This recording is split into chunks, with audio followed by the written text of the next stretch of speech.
Central Indiana's #1 primetime newscast. Fox 59 News at 10.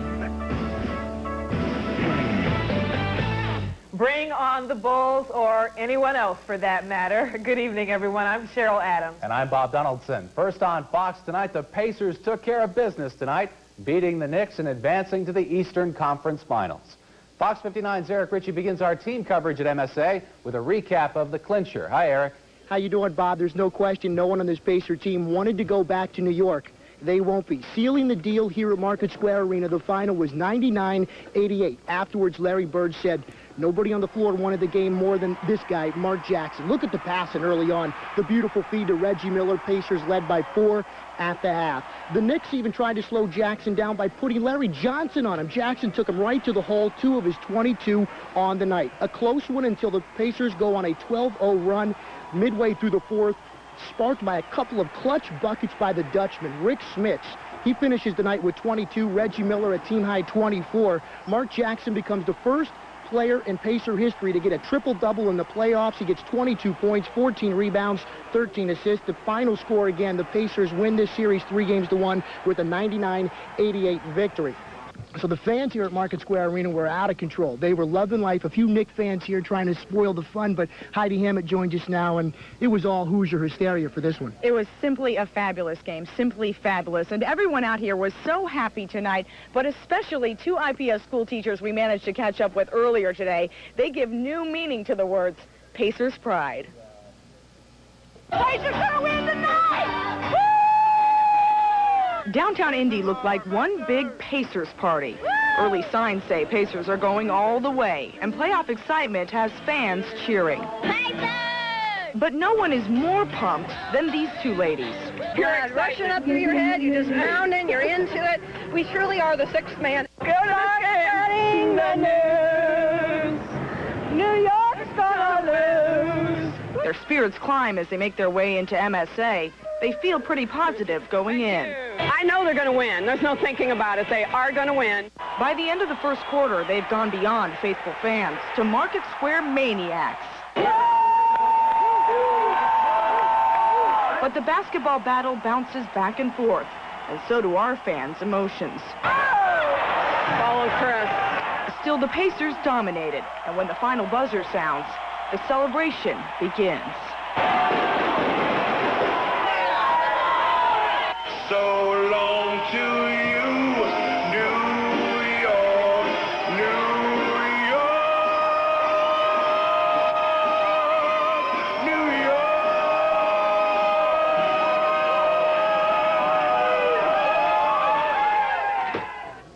And I saw a great sign tonight. One of the fans was holding a sign that said, "We're tired of Spike. Bring on Mike." Of course, they mean Spike Lee and Michael Jordan of the Bulls. So, Bob, they're already talking about taking on the Bulls in a couple, or whenever that next game is, on Saturday, I guess it might be.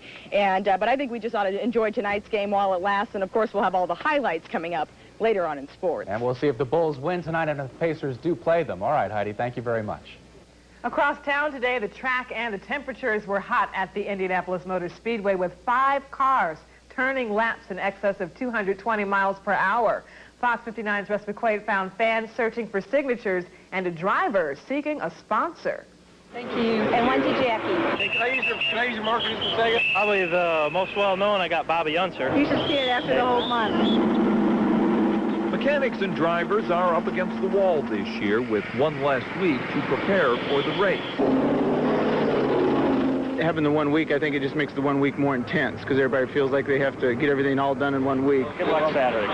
With fewer days to schmooze, some fans feared there'd be less time to chase drivers' autographs in Gasoline Alley. This year has not been a problem, really. People complain a little bit maybe about the shortened week, but we've found it so far at this point in time, the drivers have been real cooperative. I think there's still a lot that wander around and sign them and just look for somebody in a racing suit and have them sign it for you. Greg Ray is one of the more underfinanced drivers out at the 500 this year. If you look at the sign over his garage, you'll see it's blank. Up until this week, Aptex was his primary sponsor.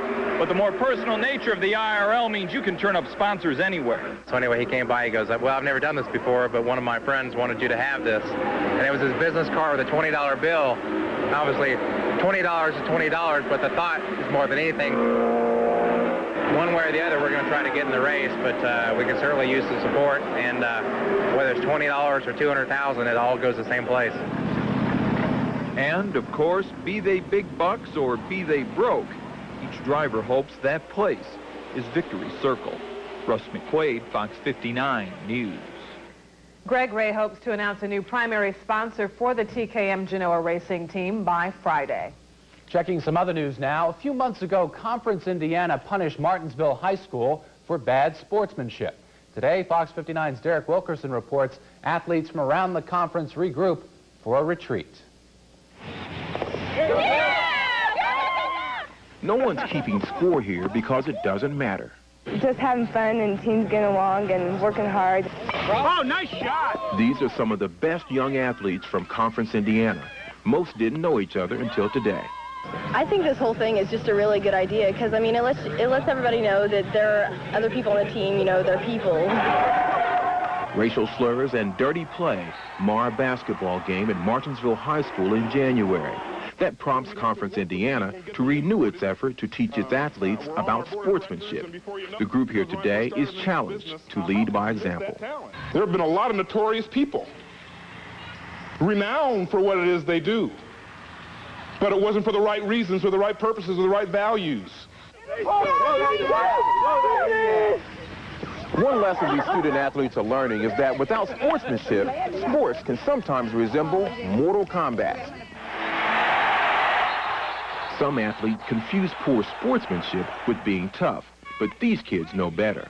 Showing sportsmanship, being courteous on and off the playing field is an important thing to do in life and in athletics. Some kids say, if you win with a bad attitude, maybe you didn't win at all. Derek Wilkerson, Fox 59 News.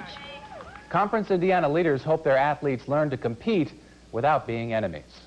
Kids bringing guns to school and shooting and killing their classmates. The most recent incident was in Jonesboro, Arkansas, where 2 middle school students shot and killed 4 classmates and 1 teacher.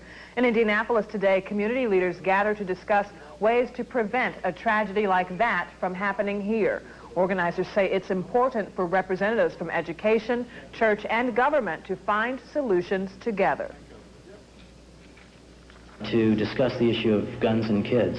It is a lethal combination, like a gasoline in a match. And I think we can do better in this community, and hopefully this conference will lead us in that direction.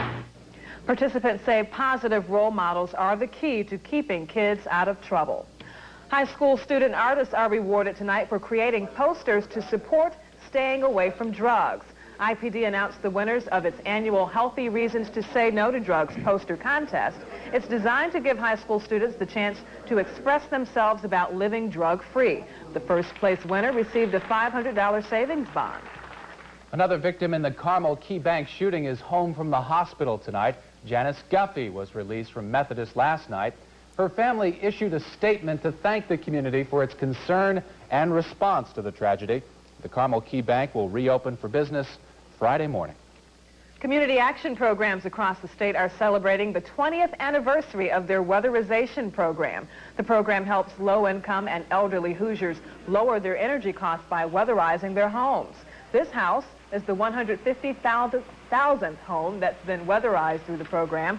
Organizers say home improvements like adding attic insulation, caulking, and weather stripping will reduce heating costs this winter by about 30%.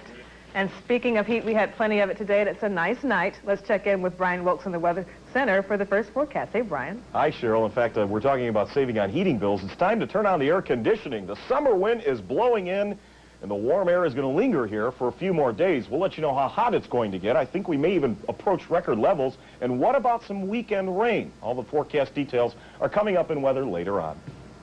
Quoting Frank Sinatra there. All right, thank you very much, Brian. Still to come, a special look inside the lab where crime fighters comb for clues. It's next in this week's Hidden Indiana.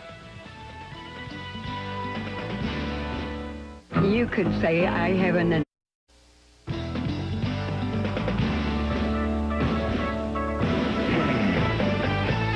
Imagine a job where you're handling dead bodies, testing the purity of cocaine, and examining a criminal's bloody clothing. Well, that's a routine day for members of the Marion County Crime Lab. Tonight, in our Hidden Indiana report, You'll go behind the scenes at the lab, but first, a warning. Parts of our report are graphic. Crime scenes provide familiar images. But what happens when the sirens fade, the police tape disappears, and the painstaking investigation begins? This is some crack that you see here. In the Marion County Crime Lab, technicians process the evidence that makes the case against criminals. This is the front line in the war on crime. What we're seeing a lot of times is just taking antennas, breaking off your antenna. It's a hollow tube. Put a little wire mesh, copper wire mesh in one end, and put the pieces of crack down in there, and you just warm that up and you can smoke it. Dirk Shaw has seen the flood of drugs coming into Marion County flow right into his laboratory. These samples came from a bus just hours ago. They will be tested immediately, and prosecutors will use the results in the suspect's first court date. Do you think people in the general public would be surprised at the amount of drugs that come through this lab every day? Obviously, some people would, and then others wouldn't be surprised. Some people, it's part of their daily lives, seeing drug trafficking going on. And this is all just any type of evidence. Besides the bags of evidence on the shelves of the crime lab, there are closets full of clothes. Clothes stained with blood waiting for analysis, like these items worn by the wounded suspect in the recent People's Bank robbery. It's not work for the faint of heart or weak of stomach. A lot of times you get into evidence that's just putrefied, where it's just rotted. You get a lot of maggots. Down the hall, Mickey French goes through one of the biggest gun collections in Indiana. The ballistics technician tests some of the 1,500 weapons stored here that have been confiscated at crime scenes. We have a small collection compared to most laboratories. A water tank squeezed into a soundproof room serves as a firing range at the lab. The telltale markings on these bullets could be enough to convict a criminal. It's just another piece of evidence uncovered by an often overlooked group of professionals. When my children were little and they asked me what I did, I said I helped put the bad people away. The work shifts run around the clock at the crime lab. They collect evidence for both the Indianapolis Police Department and the Marion County Sheriff's Department. Switching gears now to talk about a summer-like day. Oh, definitely. The warmest day so far this year, and even warmer days are on the way. We might even approach a couple of records, and a look ahead towards the weekend, possibility of some rain. Stick around. My forecast is coming up next. You're watching Fox 59, home of Millennium. And there, unchanged. Conseco up 9/16, Ennis down a point, Lilly up 2 5/16, and Tribune up 3/8. Still feel the humidity in the air. Temperatures feel very tropical, in fact, more like July at this hour. Under a partly cloudy sky, the temperature is still at 70 degrees. And look at the dew point temperature. Again, we talk about the dew point as to how much moisture is actually in the atmosphere. When you get over 60 degrees, it begins to become uncomfortable. I think that's when you start to feel that tropical air mass. That is certainly reminiscent of some deep south air that has moved in. Relative humidity is at 71%. The winds are out of the northwest at 6 miles per hour, and the barometer over 30 inches for the first time in a long time. We have made a complete pattern change from the stormy, gloomy, really unsettled weather of last week to what is really some summer-like air. 83 degrees officially the high today after some gusty pre-dawn thunderstorms that brought 1/4 inch of rain to some parts. Speedway over into Beech Grove, 2,200ths of an inch officially at the airport. Thunderstorm clusters erupted again to our south and to our east that prompted a severe thunderstorm watch just off the edge of the screen there for portions of eastern Indiana, but we had no thunderstorms all afternoon long and all evening long. Those big thunderstorms to our southeast produced some baseball-sized hail in parts of Ohio. Just some high clouds spilling across Illinois tonight, and that's all we're going to see. The radar is pretty quiet for most of the nation. Here's what's left of those thunderstorms that erupted in southern portions, southwestern portions of Ohio. They've dropped southward into Kentucky, but things are quiet and warm out to the west. These are current temperatures. While we sit at 70 degrees, still near 80 in St. Louis, mid-70s all the way back into Texas, Valentine, Nebraska at 76 degrees, and tropical air is in place. We factor in the moisture with the temperature, and we get a heat index, something we haven't talked about in many months, and it feels like 80 degrees in St. Louis, 63 in Chicago. Very, very warm night, and these are temperatures that were peaking this afternoon to near 90 degrees in Dallas, Oklahoma City, Dodge City, Kansas, and still quite a bit of warm air to get plugged into here over the next couple of days, and this day-by-day warming trend that we've been experiencing is going to continue right in through the weekend. So warm air is in place. A warm front is just kind of hanging around right through central Illinois. as well as central Indiana. That will lift northward, and we are going to completely plug into somewhat is going to turn out to be hot air. The stickiness is going to be there. We're going to have the humidity in the air, temperatures that are going to be warmer than they've been in nearly 10 months. We haven't seen a 90-degree temperature here since back in August. Rainfall possibilities through the day tomorrow are going to be limited. It will be out here to the west as the front tries to move into this big ridge of warm air. It's not going to make it here, definitely not Thursday or Friday. Heaviest rain will be occurring back through Kansas, and there could be some really gusty thunderstorms across the plains tomorrow. That will include some severe thunderstorms, maybe some large hail damaging wind, and in these areas shaded in red, the possibility, spit that out for you, with some tornadoes too. So it will be active to our west, but pretty quiet here. This is a major pattern change that has brought cold air to the west. In fact, high elevation snows, 3 to 6 inch snows are expected across Utah, while on the other hand, out to the east, the warm dome controls the entire eastern third of the country. This is going to continue to produce temperatures as high as 20 degrees above the normal. Watch the heat as it has been expanding from the southwest hour by hour over the last 3 days, and you can see the way it just takes over all the real estate in the east. This is our warm air for a few more days. How many more days is it going to last? We'll let you know in just a second. Overnight tonight, it will be quiet. It'll be mainly clear, calm, 62 degrees, a very mild night, yes. Some haze in the air, too, on a light north wind. Tomorrow, a sticky day and even warmer than today. The record is 88 degrees. We're going to hit 86 tomorrow, I think, in the afternoon. The heat in the sea, again, with that humidity in the air, will make it feel like 90. Southwest winds at 6 to 12. No thunderstorms tomorrow or tomorrow night. Friday stays warm and even near 90 degrees. Again, approaching record levels really the next several days. And we hold on to the heat. There is no break in this pattern as it looks all the way into the middle of next week. Now, Saturday does include some scattered thunderstorms, but not an all-day rain. But, hey, let's get the pool open. I'll be over for the weekend, and we'll enjoy it. So, it sure feels like July outside, doesn't it? Okay, Brian, thank you very much. Still to come in sports, it's been a day of pit stops, pitches, and a Pacers playoff game, and that's where we go to catch up again with Fox 59's Eric Ritchie. Hi, Eric. Hi, Bob. A triple-double helps send the Knicks packing. We've got highlights, we've got post-game reaction in a live report from Market Square Arena coming up next in sports. Moments of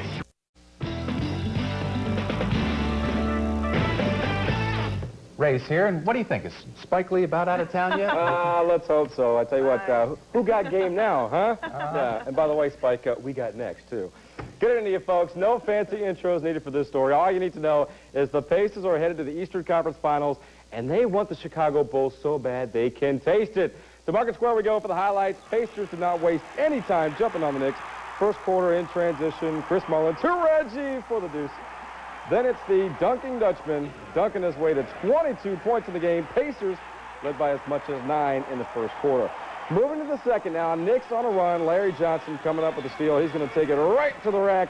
That tied things at 37. But then Reggie Miller drops in 2 of his team-high 24 points. And at the break, it was a close one. Pacers up 4, 47-43. Early in the third now, New York would retake the lead. Their first lead since the opening minutes of the ball game. Larry Johnson once again with the bucket. Knicks up 1, 50-49. But the Pacers then rattle off a 14-2 run. Smith's here, the turnaround J, puts the Pacers up 11, 63-52. Mark Jackson, awesome night for this guy. The playoff triple-double, 22 points, 11 boards, 13 assists. Pacers up 7 after 3, 68-61. Now, under 7:40 to go in the ball game, Patrick Ewing knots things at 73. Ewing held to just 10 points. And Rick, again, just could not be stopped. After the 73 all-tie, Smith then goes ballistic. He was a big part of another run. 14-2 Pacers run, and say goodbye to New York and goodbye, Spike. Pacers win Game 5, 99-88. They take the series 3-1, and once again are headed to the Eastern Conference Finals. Right now, joining us live from Market Square Arena is Eric Ritchie. And Eric, you were in the locker room following the game. Were the Pacers celebrating, or was it pretty much business as usual? It was business as usual, Ray. Not a lot of hysteria for this Pacer team, who really feel that they have a legitimate chance to win it all. That means first, of course, facing those Bulls, and we'll get to the Bulls in just a bit. Mark Jackson, a triple-double, the first ever in Pacer playoff history. He said afterwards, yes, he did have a game like this once, when he was playing Sega with his son, Mark Jr. He was awesome tonight. He controlled the tempo, he made the right decisions, and the stats, well, they speak for themselves. Mark Jackson plays like he did tonight. I mean, it was just truly amazing to watch to me. I mean, I've been around this league a long time, and watch a point guard do what he did tonight is spectacular. It's a heck of a compliment coming from a man that has seen a lot of basketball, has seen a lot of point guards, a lot of great ones, a lot of great performances. That means a lot. And I thank God for this night. And I think one day, you know, like taking a stat sheet, I thank God for it. You don't have many of these, and this is one that you'll be able to tell your kids and your grandchildren, but come Sunday or whenever we open up the Eastern Conference Finals, it'll be thrown out the window. Just phenomenal. He's just, he can do it all, as you can see. And once he's playing like that, you know, we're going to have a terrific chance to win. Also tonight, of course, the Bulls. Let's check out them. 71-68 late in the third. The Bulls lead. Of course, they win tonight. They clinch the best-of-7 series with Charlotte and advance to play, yes, the Pacers. That game, of course, will be in Chicago. Games 1 and 2 in Chicago starting on Sunday if the Bulls win tonight. Incidentally, Ray, if the Bulls do win, we all think they will, that means 3 of the 4 coaches left in the NBA Conference Finals have Indiana roots, being Del Harris, Jerry Sloan, and, of course, Larry Bird. Awesome performance tonight by the entire Pacer team. You know, that's why we hired you, man. You're just an encyclopedia of sports. Gosh, you're just awesome. All righty, thank you very much, sir. Okay. All right, talking racing now. Day 4 practice out at the Speedway. And, you know, this time last year, A.J. Foyt was in a world of concern after Scott Sharp totaled 2 of his Conseco machines in a span of 3 days. But it has been smooth sailing so far this year for Team A.J., including today with 3 of Foyt's cars finishing in the top 5. And despite the warm conditions, Billy Boat had the fast lap of 2:21.691. You know, we were just out here trying a few different things here this morning. You know, with the hot conditions, we wanted to see how our car was going to work, you know, in the hot weather. And, you know, we're pretty pleased right now. I think the race car feels good to me, which is the most important thing. So it's the fine-tuning, the small changes that get that speed for you. I'm always making changes to try to satisfy the drivers. Whatever they want to try, we'll try. Now, Boat actually had 2 of the top 3 speeds today. There's his top speed again in his backup car, 2:21.691. Ari Leindyke in 4th at 2:20.464. Kenny Brack, also of Team AJ, rounding out the top 5. And the Business Day special today at Victory Field, Tribe beat Pawtucket 1-0. Great weather for baseball, that's Great weather for baseball, and what a night for the Pacers. Oh, yeah. Thanks, We're Gotta happy love about that. Brian's back with a look at wake-up weather in a moment. You're watching Fox 59, home of America's Most Wanted.